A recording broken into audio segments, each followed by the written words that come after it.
My name is Dev Viral Shah. Today I would like to talk about neurosurgery with you guys.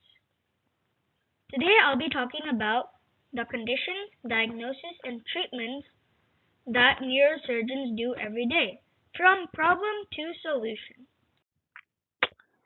First, what do the brain and skull look like and what do they do? First, meet the brain.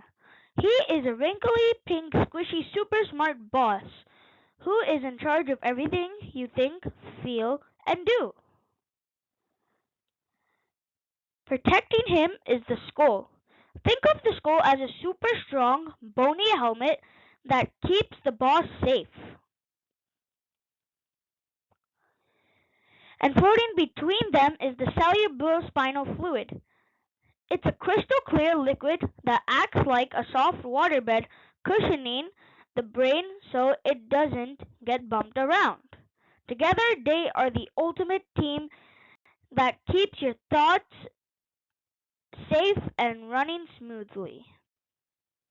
Now, how do our spine, vertebra, and disc work together? First, meet our spinal cord. Our spinal cord connects our brain to the rest of our body with nerves that branch out. This allows us to feel sensation and move our muscles. Next, a stack of bones called the vertebra surrounds and protects our spinal cord, making up our spine.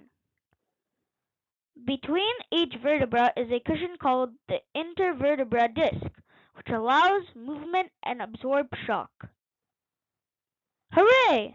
Our bony shell. Next, seeing inside. What imaging tools do doctors use to diagnose spinal issues? Seeing inside our bodies. Doctors use imaging tests such as X-rays, CT scans, and MRI scans to diagnose problems that may occur in our brain, spine, or spinal cord. Doctors use imaging to find problems. Diagnose with technology. Now, how do accidents cause intracranial hematomas, and what is the craniotomy procedure? Ouch! You had an accident. This is a brain injury. Sometimes major accidents can occur, causing a brain injury, shown on the left slide. If the blood vessels rupture, blood can leak out into the brain. This is called an intracranial hematomy. If severe enough, a surgery called craniotomy can be done to remove the intracranial hematomy through a temporary opening in the skull. Now, you will learn what is a brain tumor and how does microsurgery allow for safe removal. Brain tumors, a diverse challenge.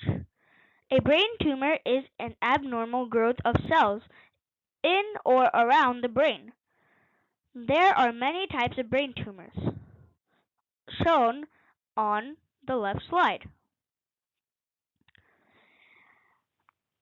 Neurosurgeons use an operative microscope to see tiny details in the brain tissue and safely remove these tumors using small, delicate tools. It needs to be precise with technology, saving lives with microscopes. Now, our final slide for today. What is an what is endoscopy tumor removal, and why is an endoscope preferred for skull-based tumors? Skull-based surgery through the nose. Some tumors that grow at the bottom of the skull, called the skull base, can be removed through the nose using a special camera called an endoscope. There are pictures in both images showing how an endoscope is used. Endoscopes are used for faster recovery. Thank you for watching this part of my presentation, and the next part 2 will be posted soonly. This is part 1, and I hope you enjoyed. Thank you so much. Goodbye.